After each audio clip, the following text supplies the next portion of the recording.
Coming to you from across the multiverse. This is the Marvel Infinity Rewatch Podcast.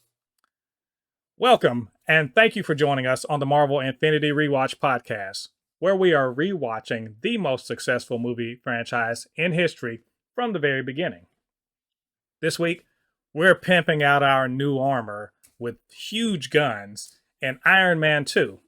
And joining me to discuss this film is fellow Blurred podcaster Damon from Damon Does Podcast. So, Damon, how you doing today, sir?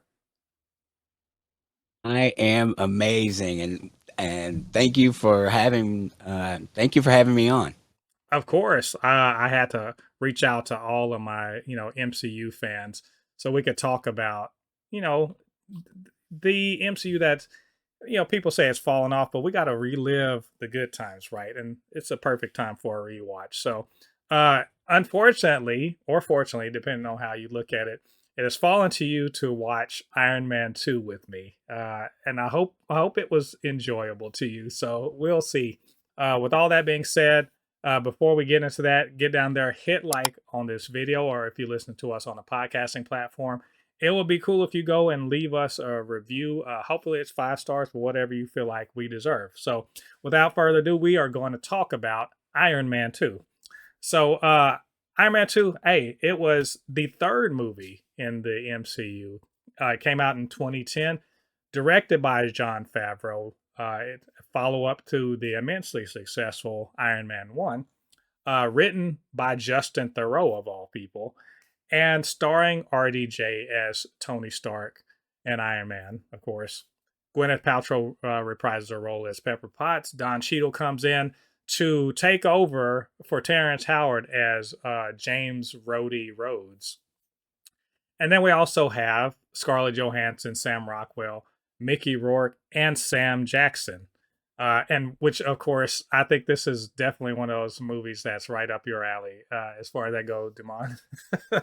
So it's the third film of No, well, it does have Sam Jackson in it. So, but this movie was the third one in the series, and it expands the footprint of Shield in the MCU. So,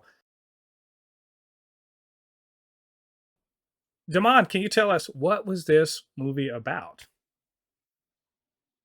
first of all, how dare you list the great Samuel L. Jackson as the I last hey person look. in your list?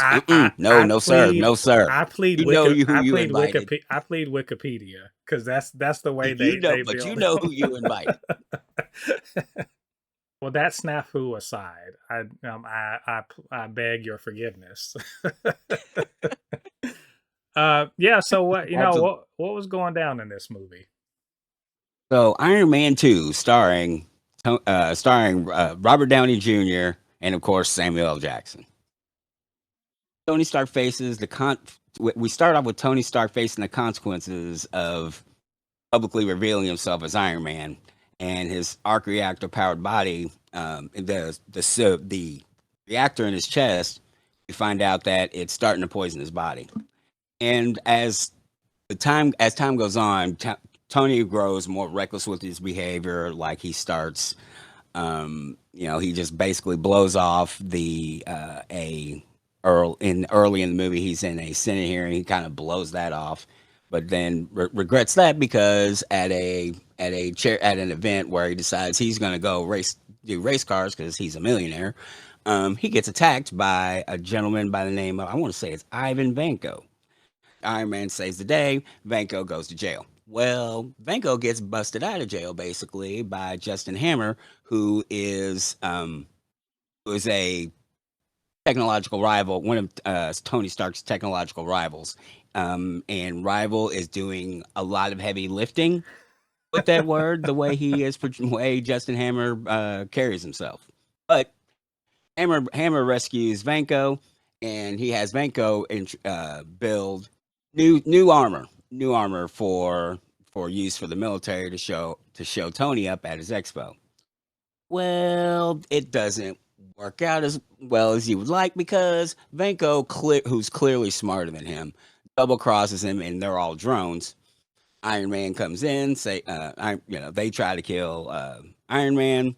Rhodey is actually in one of the suits, and once they get that broken up, thanks to Black Widow, who I really just completely forgot to mention through this whole thing, um, who is disguised as a secretary.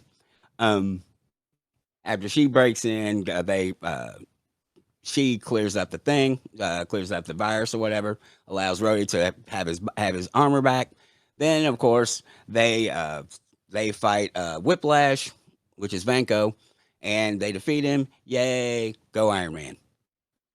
Exactly. And all through that, Sam Jackson is giving him his most motherfuckerest of of eyes.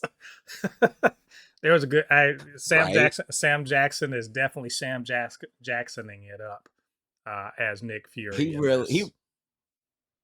Yeah, he really chewed up scenery. The real quick thing is he actually is the center point. He can be considered the piece of this movie because he knew that Tony Stark was poisoned. He knew all that. He sent in Natasha to see how, figure out if he's, to be in the Avengers, which, of course, he winds up being in, of Yeah, it's course. eventually, but Um, yeah, he actually fit into like the whole thing. And matter of fact, it had he not left Colson there, Tony would have left and done something dumb again and maybe got himself killed, but they wouldn't let him out. And of course, he sneaks out and comes back in because, that's what he does. But because of having to at least sit there and focus, he had the time and the bandwidth to finally figure out what the solution to his problem was. right. Both of them, actually. Yeah, it's you know, Tony the Ubermensch, if you will. And I'll Right. explain that later. That is something I sort of noticed watching this movie, that Tony is. Even said this on Threads when I was watching the movie. I was like, Tony is that he's everything that the manosphere wishes they could be, and Hmm. he's everything that the old school manosphere wish they could be. Old school, I mean the 1920s. You remember, Doc Savage and all of the pulp heroes. It's always Yes. some white dude who was smart and built like Adonis and had all this money and everything like that, and just always knew what he was talking about. The women loved him, but you know what I'm saying. And Tony is very much a new age Hmm. version of that, and I didn't notice that as much in Iron Man 1, but I really noticed it in this movie. And for better or for worse, but fortunately he does have some flaws, and like very glaring flaws, in fact, which makes him a lot easier to digest than, like I said, Doc Savage. Um, so let's talk about the good, the bad, and the weird. What's going on in this movie that you thought? What do you think was good about this?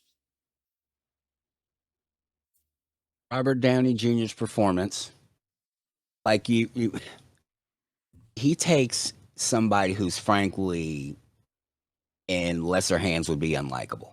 Mm-hmm. You know what I mean? Like he's not only is he good at everything, he's arrogant about it and really doesn't get checked that often. You know what I'm saying? Right.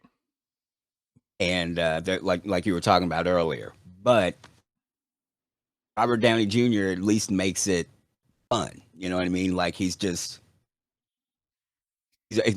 maybe he's just a natural at it. Maybe that's a little scary. I don't know. Maybe it says more about me.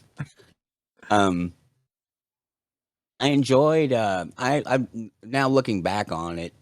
I didn't like it the first time I watched it. I was just like, it's okay. But this time, I actually, and if there's not a whole lot here when you watch it, but it's an enjoyable movie. And like I've actually watched it twice. You think I'd have had more to say, but I lost all my notes. But I it's a good back. It's a good. It's fun to watch if you do like a one of these, like you're gonna rewatch from the beginning. Um, and also it's one of those like your like background. Background movies. You're Yeah, white cleaning. do you know what I'm talking about? No, I do know what you're talking about. I understand, something you put on because it's familiar enough that you get you hit certain points. You're like, oh, let me stop and watch this real quick, but you keep moving. Oh, I get that. I think for me, when I watched this yesterday. When I really went through it again, I was like, I love Tony and Pepper's relationship throughout the movie. It feels like the chemistry is so good that you want them to win as a couple, but you don't want them to figure out that they are a couple. They just hadn't. They're like the odd couple, if you will. Not I mean not really, but in the fact that they live together, almost live together, and they've just been looking after each other. And it follows up on like the relationship points from the first movie. Also love Scarlett Johansson showing up as Black Widow. Absolutely love. I think that was a great introduction of the character. She was totally badass and looked great doing it. Love seeing Rhodey getting his suit and going in. Love that absolutely. And his relationship with Tony actually is really good. Rhodey and Tony's relationship's really good, and it gets tested in this one. And then of course, this is just my personal preference. I don't know what Tony did, but he gave Jarvis a firmware update to make him sassy as fuck because man, he was giving him some sassy shit in this one, and I was there for it. How about on the bad side though? And this stood out to me. I don't know if you felt this. The Russian was terrible. Like really bad. It's like the Rush. I don't even speak Russian. I was like, this don't sound like good Russian. This sounds bad actually. And like Mickey Rourke is not doing it for me. I don't know. Did you care about Vanko? Because I did not. I didn't care for him. I was just kind of like, you're just. I don't know what you're doing with this character. I don't know if it was the material or Mickey Rourke himself. I wasn't feeling his character. Like at all. The only thing I liked about him is that he got one over on Justin Hammer. But other than that, whatever. They didn't. It's He has to walk a fine line of yes, he's the bad guy, but you don't really feel for him that he got. Even though they don't really hammer home how what he's seeing, like in later, like well, I'll use Black Panther. We know that Killmonger's the bad guy, but he has a point all the way up to a certain point in the movie. You know what I'm saying? Yeah. Although his action, I don't want to get in all that. And they hadn't figured out how to they didn't do that with this villain. You know what I'm Yeah. saying? Because at least that you don't, like, I had to watch it. I knew that like his motive was revenge, and they Hmm. kind of say it, but they never, I don't know, it just, something narratively It's didn't click for me that really, yeah. like, you know what I mean? Like, you don't want to feel sorry for him, but at the same time, you're like, I get where he's coming from. Well, they gave him a Like, there's no connection there. He they doesn't feel three-dimensional. they gave him a backstory that actually makes me less sympathetic to him. His dad, tried to, basically got deported because he was trying to. It sounds like he was essentially trying to steal the arc reactor technology. I mean, he was co-creator, but steal it so he could monetize it. Was mad, got deported, had a shitty time trying to make it work in Russia. Was sent to Siberia, and then his son was sent with him and grew up in Siberia. So he's just mad at his life because his dad didn't made a play and it fucked up. And then he went to prison too. And now I'm like, so you just mad? Yeah. You mad because your life didn't turn out the way you wanted to? That's not compelling. That's just you suck. But I mean, I didn't like him.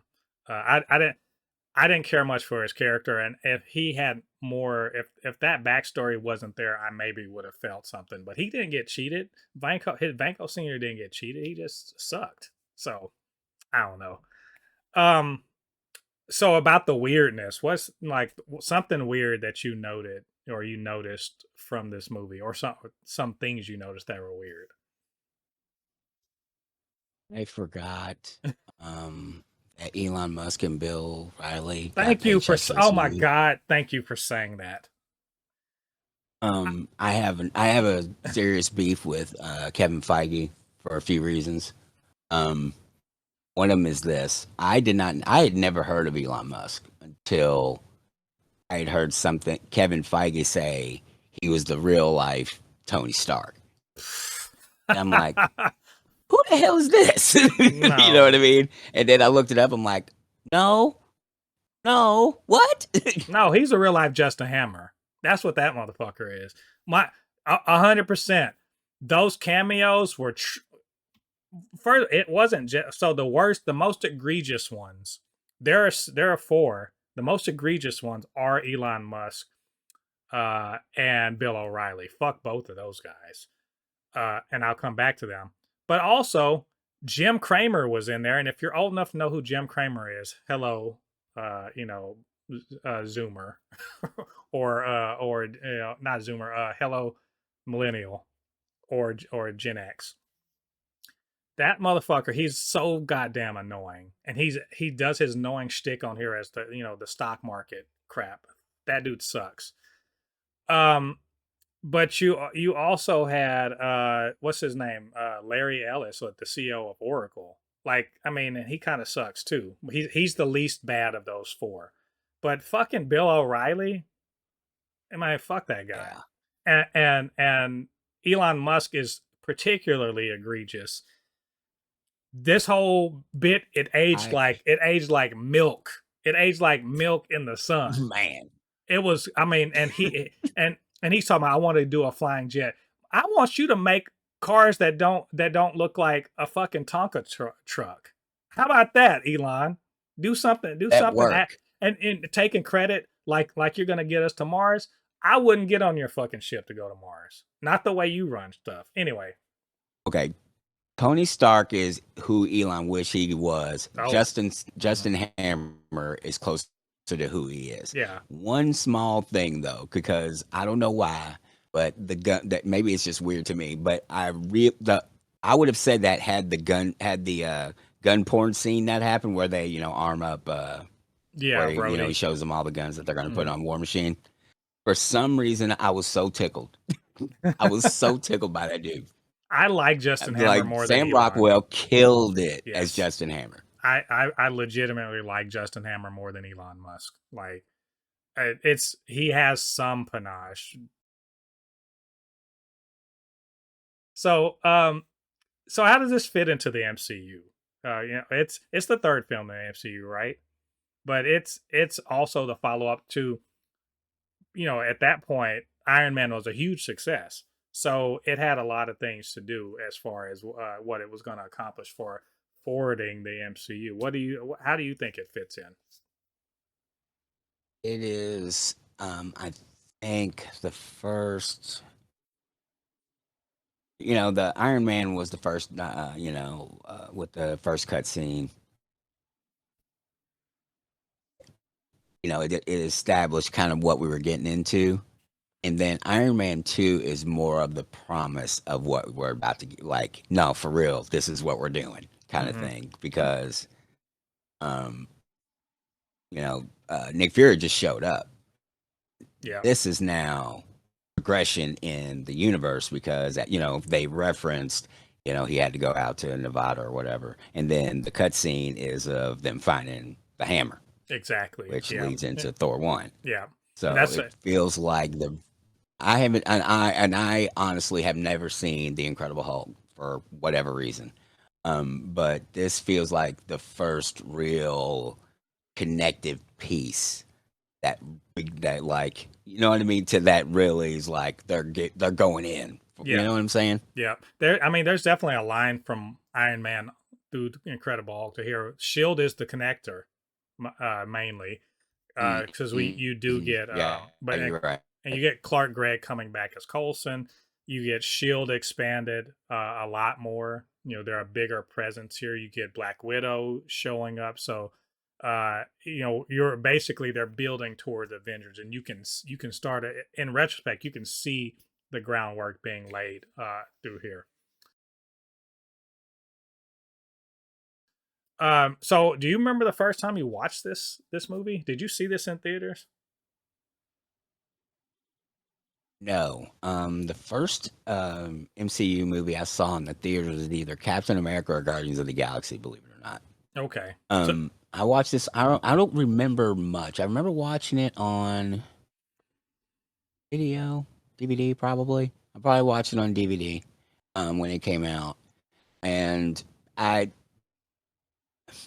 the Iron Man movies honestly don't do much for me. Like the Hmm. sweet spot of the MCU for me personally is like from Captain America to a little bit post Endgame, Okay. and just like what's been best for me, and everything else has been hit and miss. I mean, I'm not saying it's all bad or all good. It's just where I was just really enjoying my time, really into it was during that period. This like I did like I it was okay. I remember Hmm. just watching like, man, that's okay. You know, they didn't really stick with me or anything. Right. Yeah. And I recall I did see this in the theater. In fact, yeah, that first phase I definitely did see everyone in theater. Um, everyone was excited because Iron Man 1 was so good. Incredible Hulk was pretty good. I think at the time we also got to consider the general state of superhero movies up to that point. This is so much better than pretty much any of the other ones that had come before that wasn't X-Men or Spider-Man. So we were all excited, and I get the feeling we were a little bit, a little bit disappointed. It wasn't as good as Iron Man 1. It wasn't as good as we were hoping. We were expecting a higher trajectory, but people still liked it. They still had a good time with it. It just wasn't, it didn't hit as hard as we thought it would, except for that, post credit scene that really kind of went well. And it's interesting to me that I have this impression of like, not, this is not that great, because that's not how I feel now. I don't, and I've even seen this several times since the first time I saw it. So it's weird to me that I've been thinking like, man, this is just a bad movie, and I can't say that that's true. I don't think it's a bad movie. I actually think it's a pretty good movie. Now that I've watched it again with maybe fresher eyes. But it's 14 years on, you can really see they were still getting their legs under them as far as the Marvel method of producing movies. Um, and it's they didn't get everything right, but they got a lot right in this. I do want to know what do you think was your to you, what was your standout scene having rewatched this? What stood out to you as like the best scene? And I'll even allow like not just one scene, but like maybe a runner up scene to you. The part where the drones land while after after Rhodey gets rescued by Black Widow like breaks into Rhodey's suit and so Hmm. he's free to move and stuff, Right. and all the what you call it come down, the drones come down and surround him while they're bickering about what position to play. Which is a which is another nod to their great chemistry as you were referring to earlier. And as they get surrounded, it starts, you see the two of them and they're kind of back to back, and it pans out, um, and you see all the drones land, and it's just and the pose. Well, I'm not a real big a comic book aficionado, but it looked like a two. It looked when they were standing back to back before the fight started. It looked like a splash page. You know what I'm saying? Yeah. Like it was I was like, you know that build up like that. I call that, oh shit, it's going down now feeling. You know what I mean? Like it just it was dope. And then my runner up scene, I ain't gonna lie, it's the Justin Hammer gun thing. I got tickled. It tickles me. It tickles me to no end. I don't know why it it, tickles me. it It was just makes that me laugh. that was fun. That is a very fun scene. Um, for me, my standout scene is Natasha, aka Black Widow, destroying just like all the guys in that hallway sequence. Um, this is not just because I just love Scarlett Johansson and that she was wearing the hell out of that Black Widow suit. It's not just that. Just her ability to just kick the shit out of a bunch of guys and make it look good. As Yelena says, you do this little thing, when in Black Widow, she talks about her little landing and everything. She was really Uh-huh. selling that. I loved it dearly. I think it was a great bit of fight choreography and fight cinematography. I think the best part of one of the best parts about that scene is the contrast of Happy fighting that one security guard. I knew you were gonna say that. Yeah, and he's thinking he's going through it, right? He's going through it. He finally gets the W. He's like, oh, I got one. She's already in the other room hacking the computer. She ain't got time for you. You doing too much. Happy. He like looked down the hall like I mean, like he'd be the sort of guy to be like, yeah, me and Widow, we beat up 15 guys. Me and Widow, between the two of us, we took out 15 people. Yeah, 14 and one. That he Happy would absolutely do that. Yeah. there's a sports story. I think the guy's name is Stacy King. He played on the Chicago Bulls, and one night he said, "Yeah, this night will always be remembered for the night that me and Michael Jordan combined for 73 points." Michael Jordan scored 69 that night. Yeah.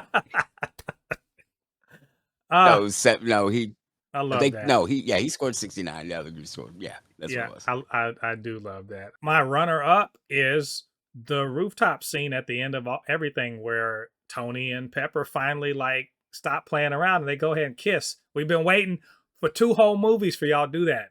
Stop playing. So they finally, and I felt like Rhodey sitting up there watching them, being like, oh, okay, it's it's about time. Or what do you say? Y'all look like two seals fighting over something else. It's good. I really enjoy that. So, with all that, who was the standout performance in this movie, in your opinion? Sam Rockwell was great. It really was. Um, playing the just playing the dork. Scarlett Johansson was, and Robert Downey Jr. was great, but he was also, but he's. It feels like he was closer to playing himself, with all the ad libs from the Hmm. first movie and stuff. Right. So I probably have to give it to Scarlett Johansson and Sam Rockwell. Oh, you know what? Great minds, because Sam Rockwell is my standout performance in this movie. I RDJ's doing great. I mean, he really is. He's got a lot of scenes. He's got a lot of lines and everything. We love his shtick. But I felt a little bit like it was very much retreading Iron Man 1. They added some nuance and stuff with his whole dying and okay. But he pretty much was just playing the character almost unchanged from the first movie. And we like it, but it's nothing particularly uh, great or huge about that. Sam Rockwell coming in and getting shaded constantly by Tony, as Justin Hammer, and still continuing to kind of play that smarmy sort of try hard and everything like that. He's funny. He's a good butt of jokes. He also, I mean, his attempts to be intimidating are kind of like funny or whatever like that. I enjoyed him every second he was on screen. So absolutely Sam Rockwell. And you know what? I'll co-sign I'll co-sign ScarJo.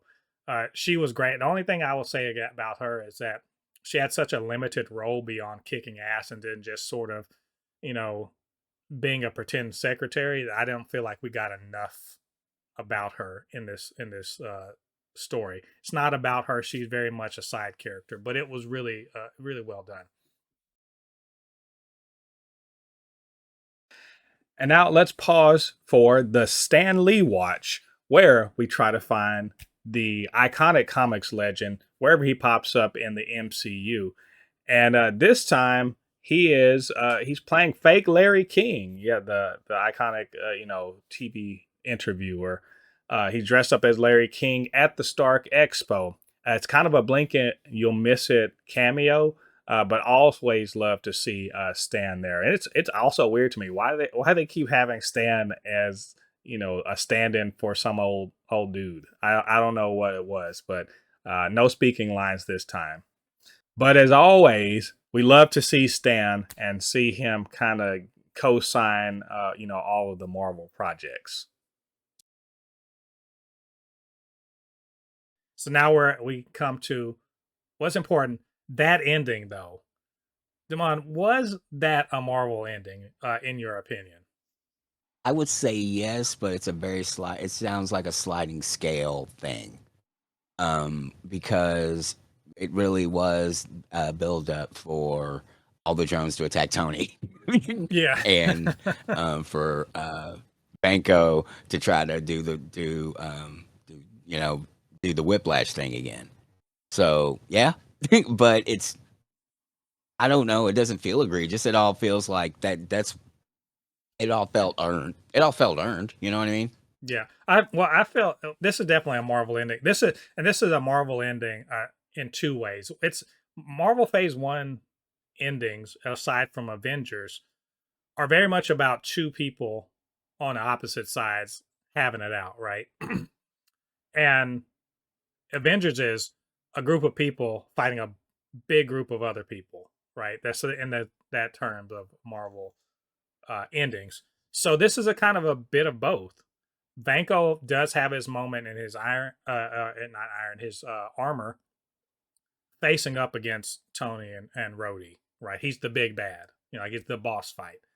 But before that, he sends a bunch of cannon fodder to basically get beat up by Tony and Rhodey. So it's a little bit of both. In fact, I would argue that it sort of sets or casts the mold that later Marvel endings are going to follow. Very much so. There's a ton of CG. Some of it's a little messy. It's not terribly messy, but there's a lot of like just things randomly getting blown up and stuff like that in the midst of the fight. So I feel like yes, it very much is, but I don't say that in a bad way. I think it's a good Marvel ending.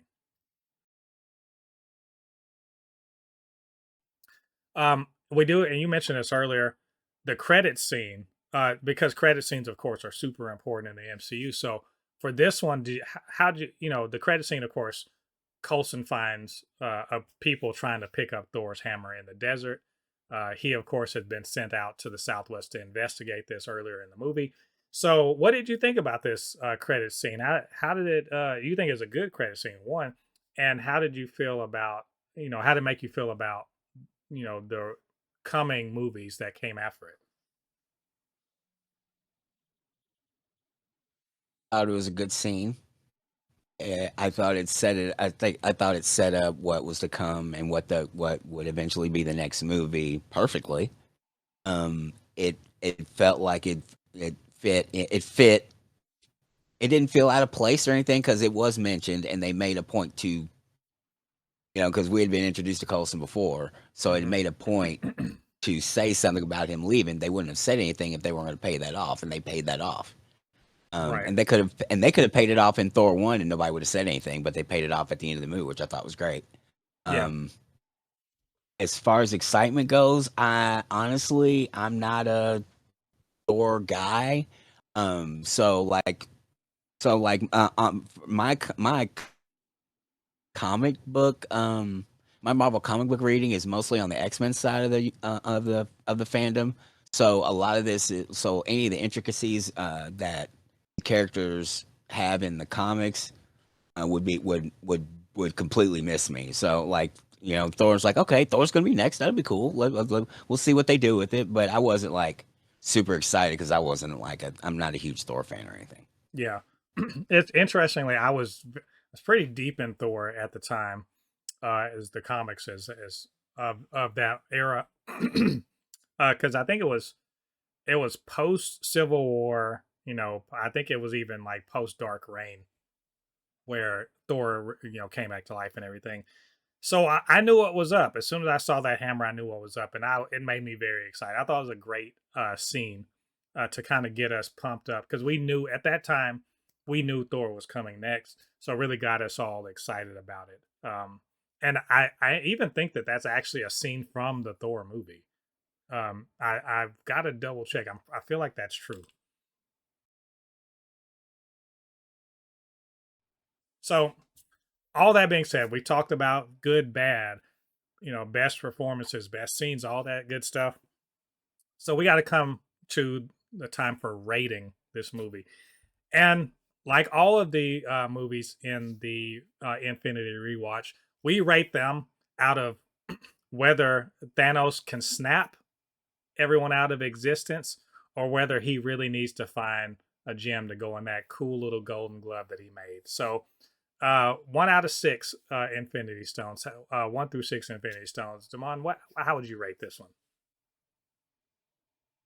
I give it a 3. It's not. It's like I said earlier. It's a like I will like if my son wants to sit and watch it because he's in the mood for it. I'll sit and watch it with him. Hmm. But it's not one I'm gonna go. Oh man, I gotta go rewatch. I gotta watch Iron Man 2. You know what I mean? Yeah, so Thanos is gonna have to beat up Hulk to get. He's gonna have to punk Hulk out to get this one right, and snap Loki's neck, basically to Yeah, curb. get this Yeah, rating. yeah. It's curb stomp Hulk. It's curb stomp Hulk. Yeah.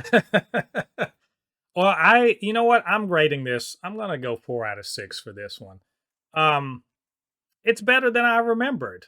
Like I genuinely enjoyed watching this movie. There are some really whatever bits to it, or some stuff that are just like I don't like that. But overall, enjoyed it. Um, I think I was too hard on this movie back in the day, and I think I was too hard on it the last time I watched it, which was probably 5 or 6 years, actually 6 years ago, because I watched it in the lead up to Endgame. And I think maybe time has softened my view on it, or may my expectations were all in a weird place. It's funny when you kind of take those expectations and you're just like, I'm gonna accept what it is that I'm getting. It really kind of turns out, oh, this is pretty good actually, and it's definitely not one of the worst. If it's not a terrible movie, it's well made. It's got some fun stuff going on in it. It has some really good action, and it moves the story forward, which I really appreciate this movie for. So, all that being said, you guys, what did you think about this movie? Did you enjoy it? Would you agree with our rating? And just, how did you feel about all the things we had to say? You know what to do. Get down to the comment section. Leave your thoughts there. And of course, you can always hit me up, supernotfunnyshow@gmail.com, blurred_force1 on Instagram and on threads, super_not_funny show on TikTok. And of course, I couldn't do this by myself. I needed Damon's help to like really break down Iron Man 2 to its palladium plated core. So Damon, tell them where they can reach you on social media and a little bit about what you do on your podcast. I guess I'll start with the podcast first. My show's called Demond Does. It is a it's kind of like turned into my little bit of audio art, like any kind of well, the let me start with this. The focus of the show is the 6 questions where I interview creatives with the same 6 questions because the same 6 questions will tell us can tell you a unique story, and each one does, and it's awesome. When somebody asks me about the show, I usually just say 6 questions and hyperfixations. 6 questions I just introduce, and the hyperfixations, like I have moments of creative insanity where I'm like, I got to do this. Like I did, like maybe I think it was 7 or 8 episodes of called the Bad Mother Movie Club, where I review a movie that Samuel Jackson is in as if Samuel Jackson is the central character, which is Mm-hmm. interesting when it's Die Hard with a Vengeance, because you can have some fun with that. But it's really interesting when you do something like Iron Man, which he's only in like 27 seconds. So just have moments like that or whatever. But so if you're into that, so the kind of humor that you've heard here is kind of if you like it there, you'll like it here. But the creatives I get to talk to and speak with are incredible, and I'm gonna put you on the spot. Well, you're gonna be on. You're gonna be on soon. Anyway, you can find me and follow me on social media. Anywhere it's at Demond Does. That's DEMONDDOES, all one word. So Threads. I'm on Threads, Instagram. I'm on Facebook. I think I'm on Blue Sky, and I have a YouTube channel where I just post dad joke haikus. That's what I do with my Instagram too. So All right. that was a lot of speaking. I'm sorry. Well, you guys, you heard all of that. I hope you wrote it down and go check it out. Check it out, and also check out the description where you have all of these links so you can follow them on his podcast. So, all that being said, thanks again for joining us on the Marvel Infinity Rewatch podcast, where we are rewatching all of the movies in the MCU from the very beginning. I hope you guys had a good time. Come back and join us. The next one is going to be Thor. It should be, lightning good time. That's a terrible pun. But it will be a good time. So we hope to see you then. So until next time, I've been Mo, your comic extraordinaire on all things pop culture. And I'll see you guys on the other side of the thread. Peace.